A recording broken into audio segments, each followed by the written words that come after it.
I enter the house. The clutter is all around me. My old friends are sitting around the table shooting dope. The table is littered with debris, old bloody cottons and blackened spoons. The thought crosses my mind that maybe I'll shoot a few bags, then pick up a newcomer's keychain tomorrow. My friend comes up to me. I ask him to show me what the dope looks like. He burrows his hand into the blue jean pocket.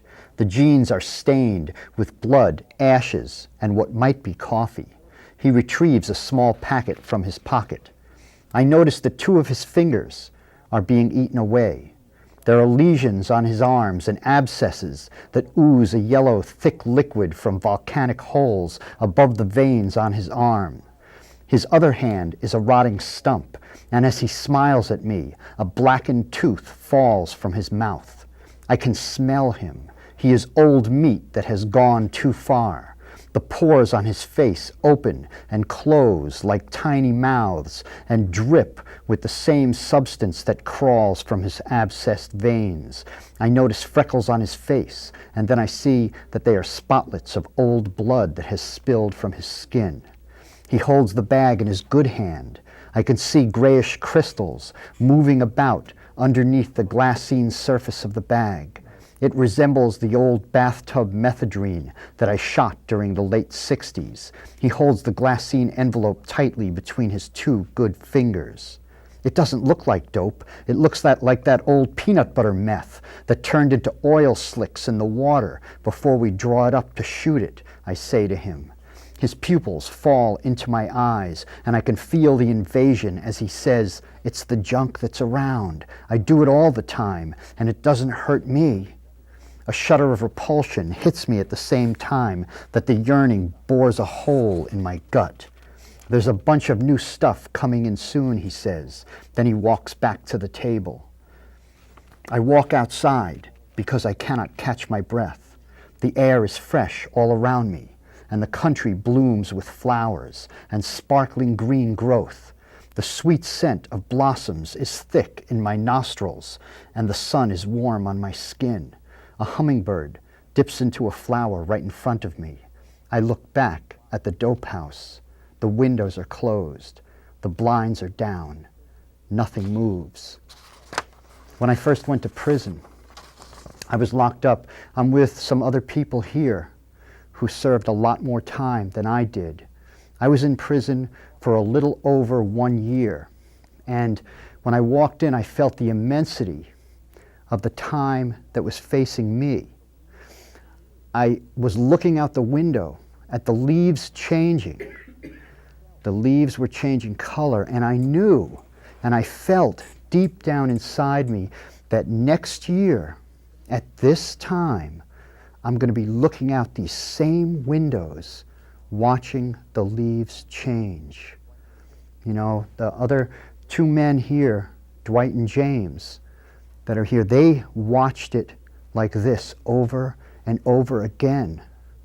One of them didn't even have the opportunity to look out the windows for many years. I remember it was a long time to me. You know, 1 day at a time. The days sometimes were eternal. When I first was in, I was locked down for 21 hours a day. And that seemed like, if you can visualize when you were a child and stood in the corner, then imagine 21 hours a day in the corner. I was in for drug crimes. I have to do certain things for me so I don't go back to prison. I have to work, I have to monitor myself. I have to do certain programs every day because addiction, drug addiction, still calls to me. My mind is channeled that way after being an addict for 30 years. When I got out of prison, for me that was in 1983 that I got out of prison, and I was still an addict. Prison didn't cure me. Within an hour, I was back in the projects. I didn't know what to do. I was shell-shocked after just a year and some odd months. I'm awed, actually, when I think that one of the men that I'm with here served 17 years. Another man here served 24 years. And I think of it like how long that 1 year seemed to me. And I don't know, I know that I changed so much in 1 year. It makes me think, it makes me question, for certain crimes, really the length of time that has to be served, because that year for me was an eternity. I don't know. I guess that's all I have to say right now. We'll go to the rest of the people. Thank you.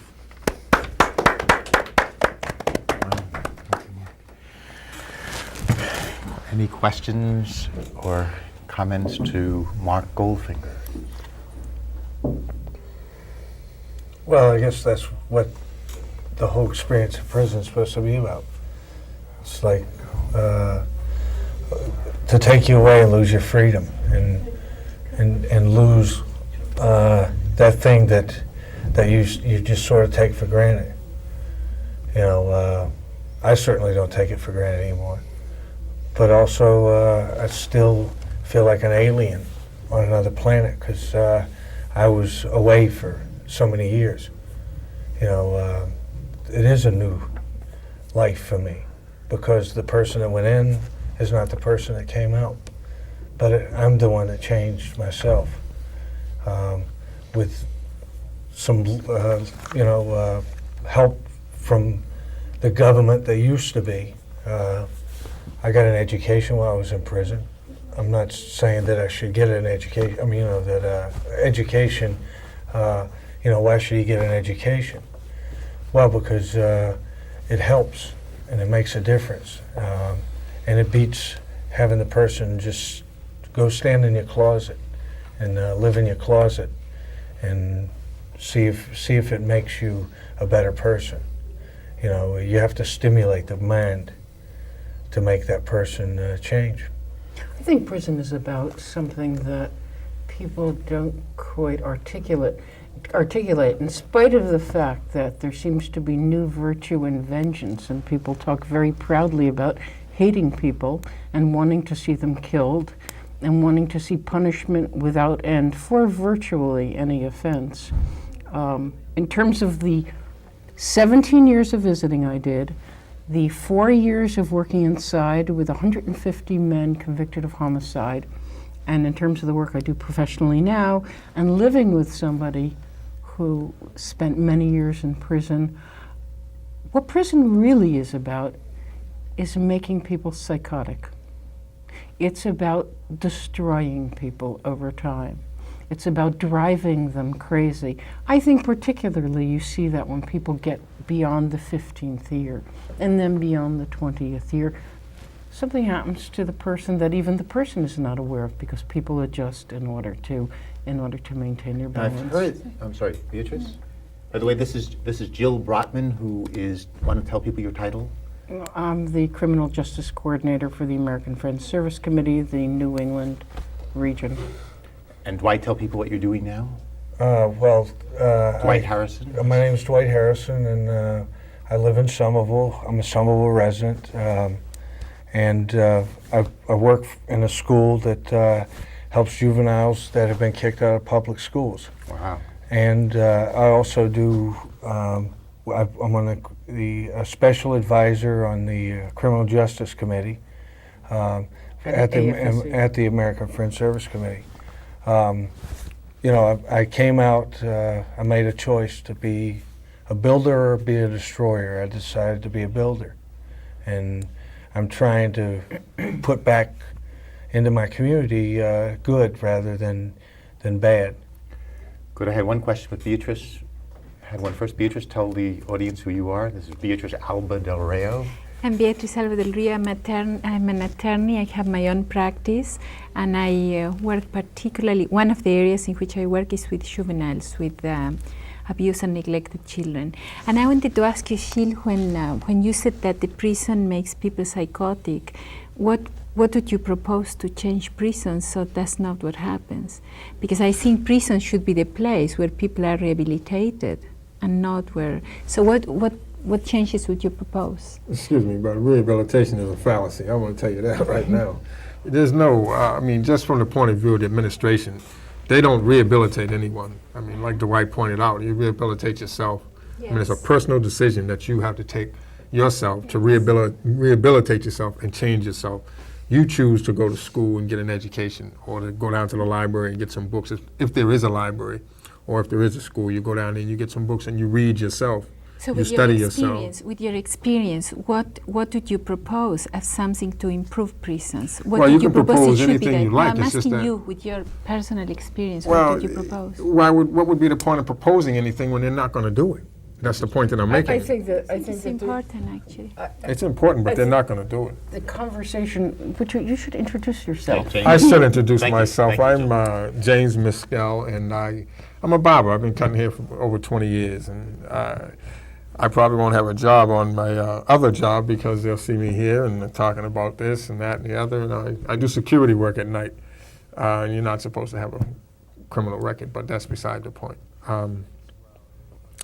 Brave of you to come, James. Well, hey, whatever. Life goes on. You know, you get another job. It doesn't matter. But I just think that you know, you can't. You can propose any ideas that you may like.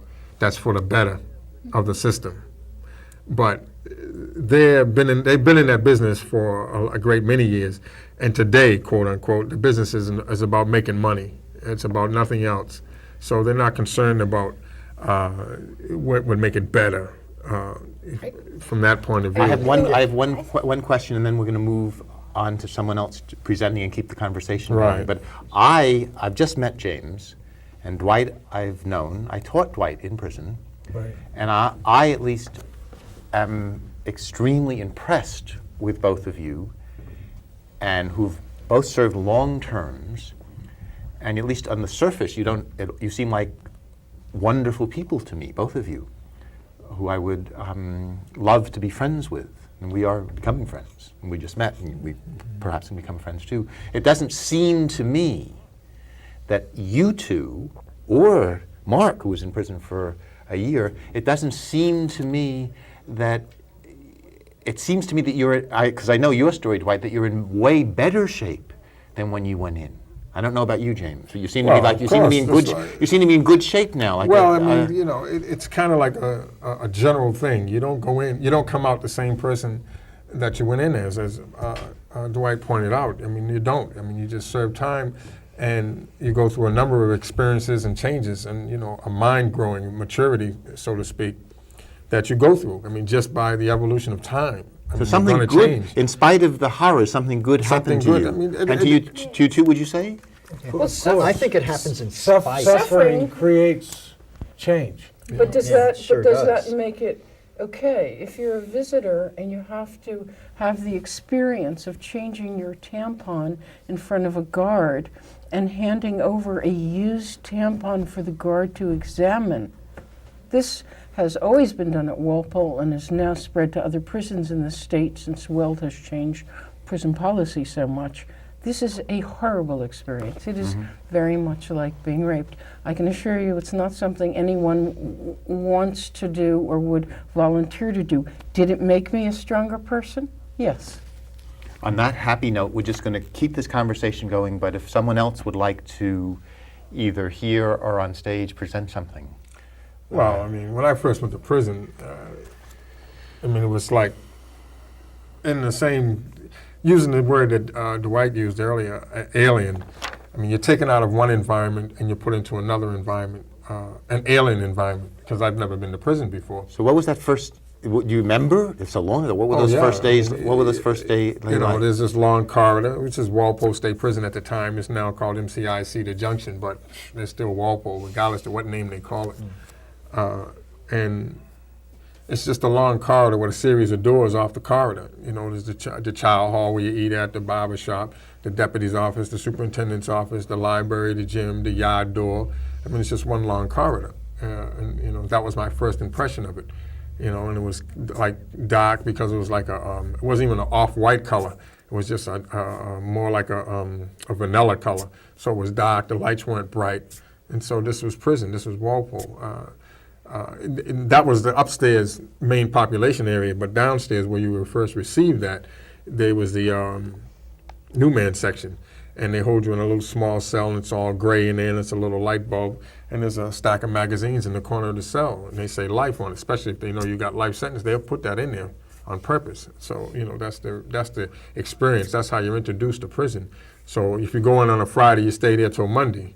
So I went up on Monday, and now I'm, welcome to Walpole, and that's your thought. I would be scared. Were you scared? Well, there's a little fear because you don't know. There's a little fear. But after you see that it's not what you've heard over the years, because some people spend a number of months in county jail waiting trial and so forth, so you hear the stories. And what stories do you hear? And people get killed, this happens, that happens. I hear those kind of things, they'll do this to you, they'll do that to you, you go to the library, you hear all kinds of things. But when you get there and you see the reality of what you're confronted with, it's not what you've been hearing for the last 7.5 months or however much time you spent in the county jail waiting trial and so forth until your conviction. Would there be tips? I sometimes feel that people like myself, I was impressed with Martin Luther King, that good people will often go to prison politically. They'll be doing certain protests or civil disobedience. Could you give us tips on when we go to prison? How would we best survive? Oh yeah, you're definitely. Walpole is a very different institution today. Virtually everyone is locked in 24 hours a day. Right, nowadays. So it's safe, in some ways safer? Or No, it's not safer, It's much more of a hell.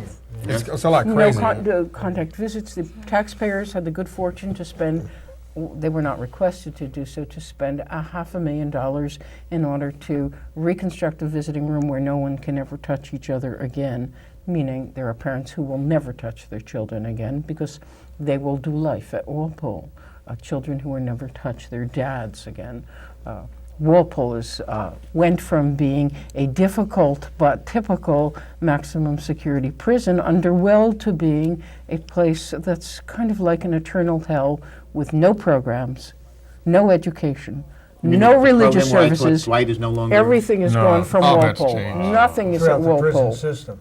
Not just in a prison, but throughout the system. And Jill, I want to get back to James, but you are part of, or lead, I don't know, a protest at Weld's home on Fairweather and what's the cross street? Reservoir in Cambridge at 5 o'clock every Saturday. We have a vigil. Yes. So if anyone watching would like to join, they could contact you at the American Friends Service Committee. Yes. What's it, 661-6130. Thank you. I want to get back to James. James, what was it? Now, I don't know this story, and I'd love to hear it. You were sentenced to life in prison? Life without. The sentence actually reads natural life, meaning that you die in prison. The only way you get out is if you get a commutation through the governor's office, number one.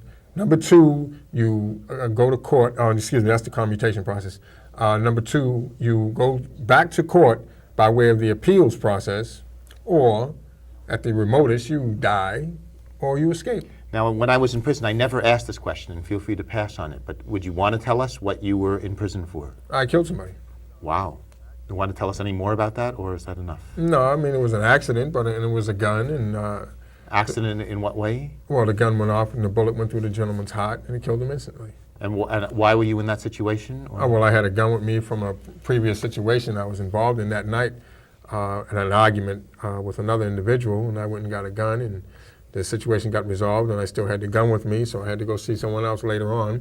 And when I met with them, they were caught up in the situation, and that situation led to me confronting the individual. And so it was certainly, that doesn't sound like, that sounds like not a life in prison. Well, it isn't, but courts didn't look at it like that. So you were given a much harsher sentence? You did not have a good lawyer, or? No, I mean, it's just the way. Beatrice with you. It's just, it's just the perception at the time. I mean, all the perception, are going on at the time. I mean, the prosecution is out to win their case, and the defense is out to win their case. And so if you've got a weak defense and a strong prosecution, it stands to reason that the jury's going to believe more what they say than what the defense And how were says. you able to reverse this through court. I mean, like I said, the appeal process, you go to court, you don't stop, give up. After your first appeal, you just don't give up, even though it's denied. You just, find some other issues, or you fight the same issues and add more to it. and you keep filing your appeal. And that's, you know, and I only had 3 chances to do this. Well, it took actually 3 times to do it. So on the 3rd time around, because the second appeal that I put in got denied also. And so again, I started my 3rd one in 1989, my 3rd appeal, and it got overturned in 1994. And which court does that? The state court. You got to go through the state Is court. it's not the Supreme Court, is it? No, you got to go through the state Yes. court in order to get to the SJC, the state Supreme Court. And the state Supreme Court was ultimately the one that pardoned you? Is that No, it went back, once it goes back to the state court, they overturned it on that level. I see. That's not a pardon.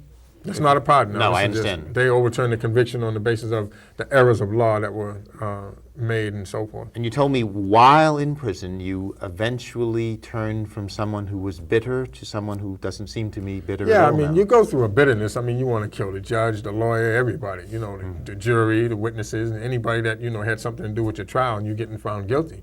But you grow out of that because you realize that that's not, you know, they're not the ones who actually put you in prison. So once you realize that for yourself, you just, you know, you start to mature and you grow and you put your mind on And you other told me things. that someone wrote to you and helped you very much, that you got Oh, to know. sure, someone did. Joyce Faribault, she was very instrumental in a lot of ways. Just being there, you know, someone to call up, you know, on the phone, someone to write to, someone that, you know, come up in every you know, so often, you know, in their time, you know, when there was opportunity for them, because they, you know, they have a life they have to lead too. And that so- really matters to have that kind of Oh friend, I yeah, would so imagine, yes. it's extremely important to have someone that's there, and Joyce was there for Wow. a great many years, over 10 years, 15 years. I remember with what they've said with children, however hard your childhood is, if there's one caring parent, or not even parent, one caring adult, like a friend of mine had a very difficult childhood, but the cook really loved her, and that helped her. And they say if there's no one, then it's really, really hard. One of the things that's so And you said there was at least someone. That really Oh, mattered. yeah. I suspect the same is yes. One of the worst things that has taken place under the Weld administration is a virtual campaign against the outside world with regard to keeping the outside out and the inside in. It is the escalation of abusive and harassing treatment of visitors is something that is common knowledge. Volunteers, it is increasingly difficult for volunteers to come inside. There have been changes in regulations that prohibit any sort of relationship from taking place between a volunteer And why are and they a doing it? prisoner. Because these people are going to be released and would be. It is part. I think it's part. dangerous, It's yes. part of the demonizing of prisoners. It's a way of giving the DOC absolute control. And DOC, tell our audience, As is the Department of So-called Correction. It is difficult. so-called is not in their official. It's title. not in there, but the word correction is an obscenity. It's a monstrousness with regard to what is taking place in this state now under the current governor. There used to be events in the prisons 2 or 3 times a year. Particular groups, ethnic groups or lifers groups, would be allowed to, and this was paid for by the prisoners and their families. They were allowed to have a visit that mimicked reality, a sit-down dinner in the visiting room. Food was paid for by the prisoners. It lasted longer than usual. There was a little bit. I used to go there in Norfolk. There was This a is poetry all reading of every- that's gone. There are no And- poetry readings at Norfolk anymore? Well, Howie Carr, in his talk about whether or not prisoners are eating murderers, rapists, and child killers are eating prime rib and lobster, the department, with its usual bravery, instead of talking about why they do what they do, they immediately got rid of all of these occasions, which were very important in terms of keeping families intact. An intact family unit is the single most important correlate of a prisoner's not recidivating. And for people to meet, it used to be that somebody who didn't have family that could visit could come out as a guest of another prisoner whose family came in, and that way prisoners could meet people on the outside and Yes, expand I'm their sure social that is network, hugely. which is the kind of thing that James is talking about. Yes. We're going to stop just for a moment and then keep this conversation going. Jill or Dwight? Jill, I know you've written about prison and prisoners. If you'd like to read for us a little, that would be wonderful. Do you want me to go next? If you'd like to, yes. I'd like to say something first Yes, about please, yes. about my experience. I visited, and I'm not sure who to look at. I Feel free, you visited, can- yes. I visited a family member for 17 years. And I have to say that I think only visitors get even a mild taste of the very special poisonous treatment that's reserved for prisoners. I learned about a whole different world as a visitor, a world that the privileged classes don't dream exists within this culture, in this country. In 1980, I won the Massachusetts Fellowship in Fiction from the Mass Council on the Arts and Humanities for this novel that I'll try to read a few pages of, even though I feel very distant from it now. I did my doctoral research inside the prison system. I spent 3.5 years, about 6,000 hours. I do hope 6,000 hours is not more than can take place in 3.5 years. At 6 primary prison sites, working with 150 male volunteers, all of whom had been convicted of homicide. I met with each person once a week, anywhere from 3 months to 15 months. And the goal of the work was to look at what determines whether a person gets first degree, second degree, or manslaughter. What variables explain the differences in these extremes of punishment.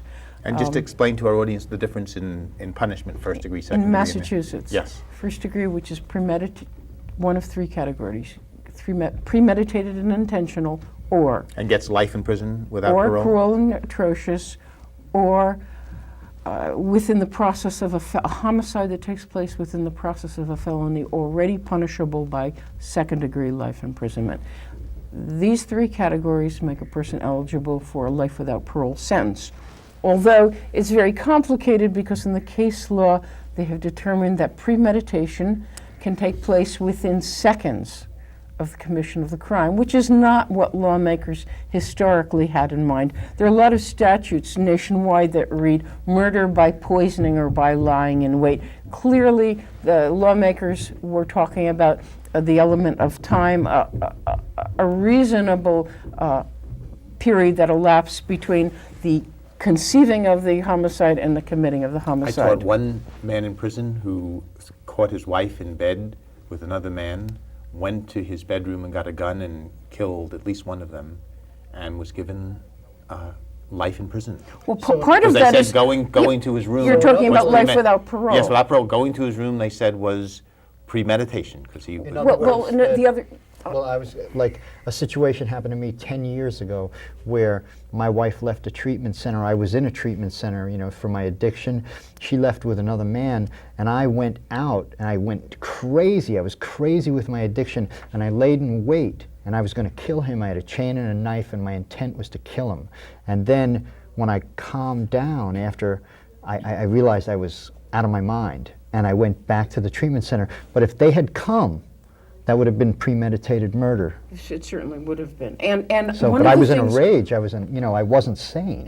The killing of women has changed a great deal in the last 10 years. If you kill a woman, if you kill your wife, then you've got to contend with the whole feminist push for punishing people as terribly as they can possibly be punished.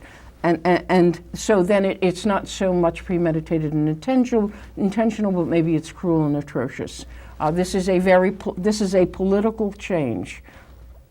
I think I think that it's also the recognition that before is not only a political movement to me, but it's the recognition that many years ago, crimes that were committed against women or abused that was against women was not considered so seriously. It's also for the fact that all the men were also in every kind of position. So I'm not so sure whether I think it's actually a positive step forward that people who commit crimes against women in different levels should be punished quite strongly. At least that's my personal position. Well, I certainly understand Yes. that as a woman, but if you're talking about a crime of passion, legally that's second-degree murder. That is not first-degree murder. And in any case, in Massachusetts, first degree is life without parole. It used to be possible to get a commutation. Nobody gets commutations any longer. Everybody who is serving life in prison first degree today in this state is going to die in prison unless they escape or unless they overturn their cases, and that is the reality. And that's hard for people to come to grips with. Commutation is a pardon, yes. No, it's commutation is different from a It's pardon. just what the word says. I mean, you commute the sentence from life to some numbers. 20 years, oh, I see, Right. I see. To a second degree. Yes, Right. Second degree, which has the element of intent, but is absent premeditation, means in this state parole eligibility at the 15th year. However, second degree lifers now are serving on average in Massachusetts 25 years. Second degree lifers used to have an expectation that they'd be out at 15 years, 16 years, 17 years. Now I think people know that they may never get out, people who are doing second degree. Manslaughter is a range of, manslaughter is supposed to be a homicide absent the element of intent. Or second degree, what's the difference between second degree and first degree as far as? Second degree is whatever first degree is not. That is Exactly. exactly what it says in the If they statute. can't find first degree, then it's automatically It's- second. What would be an it example means- of it? What would be an example of a second degree murder? A second There degree is no crime such of thing. passion, a homicide Oh, I is see. a crime of Yes, passion. I see. You intend it, but you don't think about it for too long. Yeah, I see. Or you're filled with rage. That may There not was be an a old line, really forgive good this, but there legal. was an old line from a movie for some reason I like very much. Edward G. Robinson, this is just a station break, everybody. He said in his Edward G. Robinson accent, "I didn't mean to kill her, but she stepped in my cat's tail." Well, I would have more to say about that than that. In any case, I wanted to do this research because it was a vehicle, it was a wedge for talking about, if I talked about the degree distinctions and whether they were fair or whether they were precise. If they were imprecise, and I knew this starting, that across the groups of manslaughter first and second, there was going to be a significant overlap regarding some qualitative measure of the homicide. If that were the case, then there is no justification for the extremes of punishment from 10 years for a manslaughter to life till death, or Yes, the man who killed someone when he caught his wife making love, it seemed life imprisonment without parole that's too severe a sentence. Well, for this will be increasingly meaningful when we pass the death penalty in the state, and I do believe that day will come, since 38 states now have the death penalty. In any case, doing this research with the men inside was really an extraordinary experience. It is a world of such neglect. It's sort of like walking into a desert with a pitcher full of water, and people did terribly moving things, some of which I'm afraid to say on the air because it was prohibited. In terms of making food, prisoners at Gardner used to be able to have a garden, somebody making me dinner of cooked vegetables and sneaking it to me in his hot pot or his cup that he drank coffee from. And it's a great privilege when people will talk intimately about the very things that all of us wish most to conceal. What would be an example of that? Talk intimately. Talk about, well, often people say that people who are accused of crimes will use child abuse as an excuse. I find that not to be the case at all in my research. People don't even know they've been abused. It's sort of this phenomenon, the thing the phenomenologists talk about.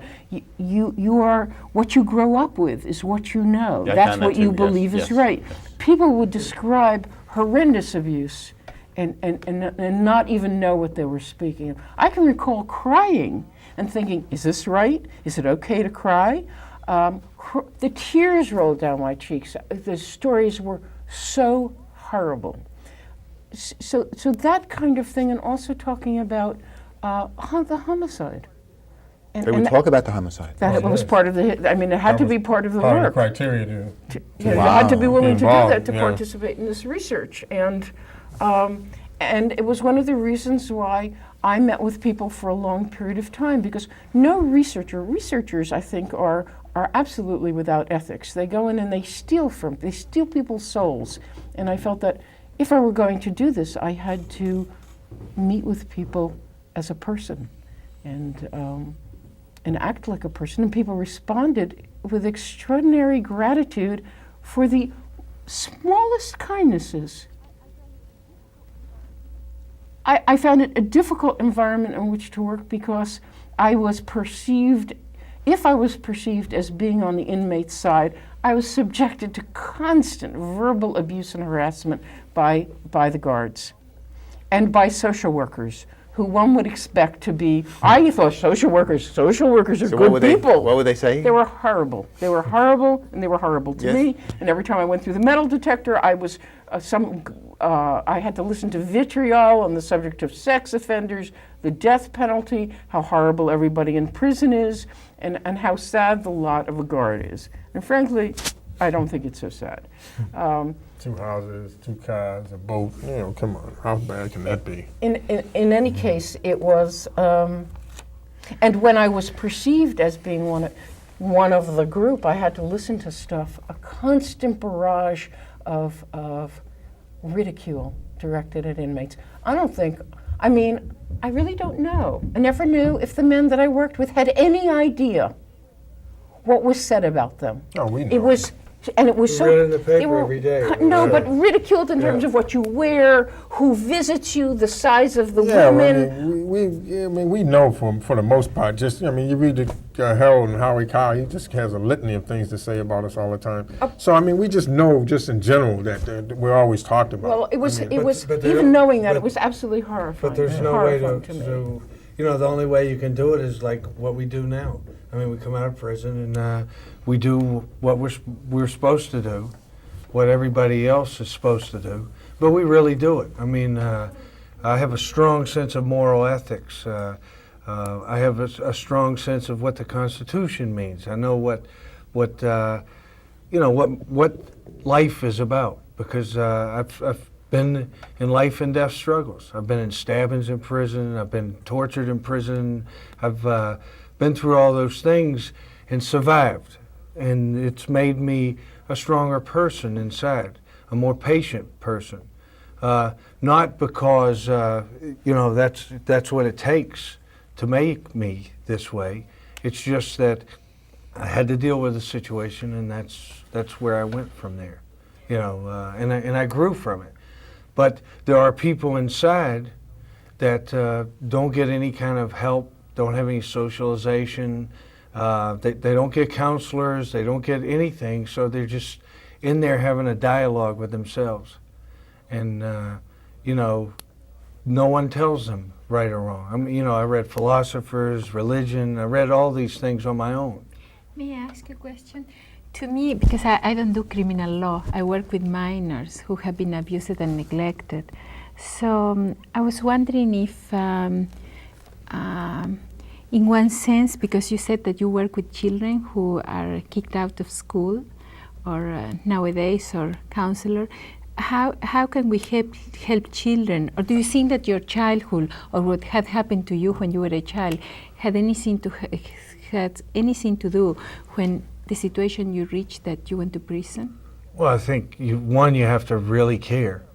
I'm asking you personally. In your if I would have felt someone really cared about me, Yes. and I thought if someone would talk to me, not at me, things I might have seen the world different.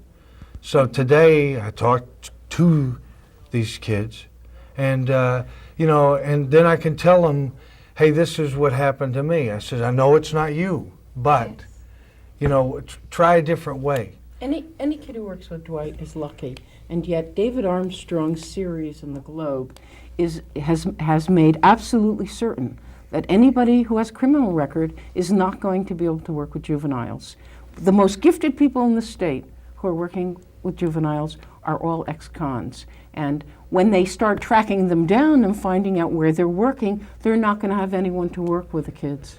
Well, right now, I went to hell and came back. Yes, and and so I know what it looks yes. like in hell. So Now, I can tell somebody James that. said that one of his, a friend of his, continually keeping in touch with him, helped him. Were there specific things that made you different from the other people you talked about who were just talking to themselves?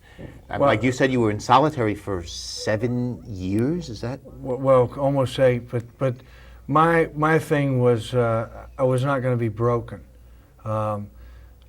I just made a determination that okay, I can look at myself, but you're not going to snap me and then put me back like a Picasso painting. I'm not going to be these cubes. I'm going to be this whole being.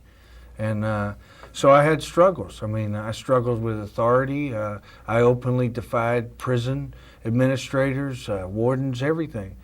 But through that, I learned limits of power. I learned that every day that person walks down the tier and he's just as afraid as I am.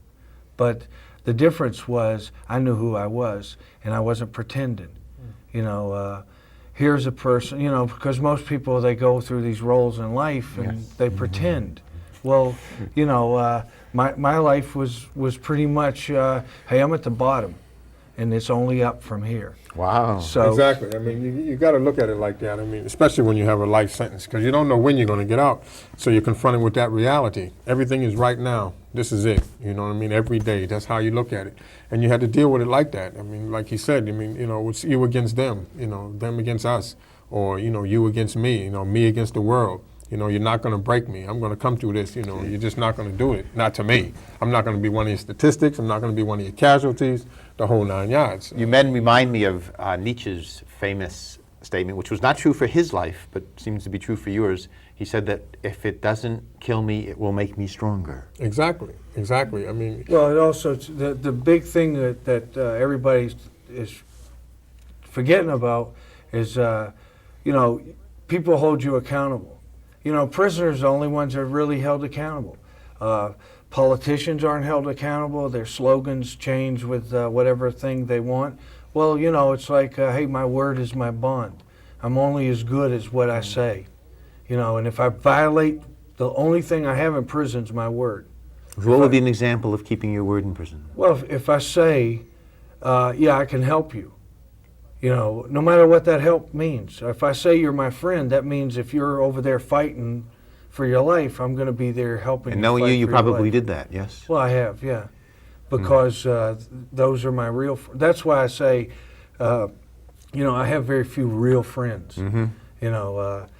Because a friend to me is someone that'll back up in a corner and die with me. Jeez. So if I ever say to someone, "You're my friend," then you have a friend. Jeez, I'd like to be your friend. Well, Wow. But what I really think that I've said, what's prison supposed to teach me? Okay, they're holding me responsible. Okay, well that's what I have learned in prison is a real sense of responsibility, and that responsibility is to live my life in a fashion like I would want other people.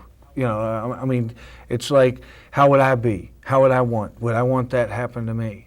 So that's my rule of judgment. Is I always question, would that make me feel different, or hurt me, or frustrate me? And so I can look at me and I can take responsibility. If I do something that's wrong, I can go to someone and say, hey, I made a mistake, and this is how I changed that. Or what do you think we should do? An evolving process. But I do that all the time myself. Yes. Well, I mean, that's because I'm a very honest person. If I don't like you, I don't talk to you. Thanks for talking. I mean, there's I've lived in prison by myself, so I can live in a world by myself. Wow. But so the people I let into my world are people that I choose to let in. I choose my friends. I couldn't choose parents. I couldn't choose, any of those things. Those are unchangeables. But I can pick my friends. And I also understand that picking the right friends is also very important about the way you view the world. Because I view the world from a very positive aspect. And I think that's what sort of helped me when I got out, is because, I thought my life was going to be hell and all these tragedies, but it wasn't. It was an experience where I got involved in prison activism, because I had been to prison and I was reading all these things in the paper of a reality that didn't exist. I mean, every day the whole reality in prison was, let's see what we can take away from them. Let's see how all we can just strip them away. I mean, they took away clothes, they took away canteens, they took away, they've reduced library budgets, they've reduced everything in the Department of Corrections. There's no education, there's no programming. Or the programming that they have is in a room where only 30 people can compete for the 700 inmates that are in this prison. So they've created this huge demand for this small quantity of programming that does exist. But there's they don't let people in from the outside because the DOC sees anybody with new ideas or something that might change They see it as people. a threat to their authority and power. Yeah. There's something I'd like to say at this point, because usually at a time like this in a public discussion, there will be people who will say, first they will say, why should we care? When somebody says to me, why should I care, I have to say to them, what is the spiritual foundation of your life? Or people will say, well, that's what they deserved. They killed somebody or they hurt people. People speak with a fervor about engaging in an endless struggle over who's going to inflict more pain on the other person. And I think people always need to know, no matter how injured they experience themselves as being, that hating is always evil. It doesn't matter if you hate somebody that you think deserves to be hated. It is an evil thing, and it comes from an evil part of you. One of the things I love about my job with American Friends Service Committee is that this work takes place in a spiritual context, because the work is grounded in the notion, first of all, of nonviolent resolution to conflict, and prisons and punishment are seen as endless perpetuation of a radiating cycle of violence that begins with the violence done to the person who grows up to be a screwed up human being who does violence to another person, and then the state moves against the individual and tries to destroy him. The other thing that is important in our work and in the Friends' work is that in each individual there inheres a spark, a dignity granted by God that is never forfeit, no matter how that person transgresses. And the people here are actually evidence of that. And they are evidence of that. And absolutely, but another interesting thing about it is that, let's say 15 months ago, Dwight was a person who had no place to go and wrote a letter asking to be picked up at the prison, wrote to me, because we had met when I was doing research, just as, and James was also participated in the study that I did. So I need to say that I saw both of these people in prison, and when we were standing at George's barbershop the other day, the three of us talking, it was absolutely thrilling. I don't think people inside ever know how the people who care about them on the outside, how deeply we feel It's about spiritual. wanting to see that person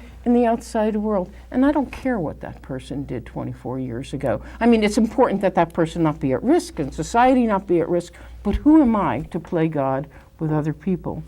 In any case, the very people who worked in prison punishment activities with me said, with regard to a prisoner who approached me for help, you're not going to let him into your house, are you?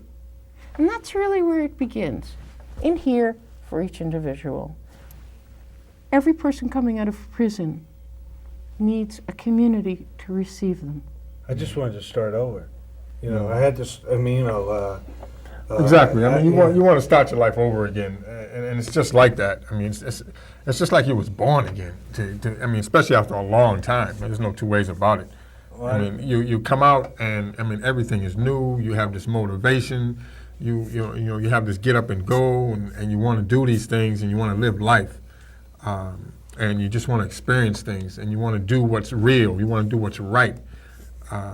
You want to be with someone, like Dwight pointed out earlier. I mean, you become very selective about your friends. I mean, because you just don't want certain people around you. You don't want a whole lot of people around you. You just want to do, So what was it like those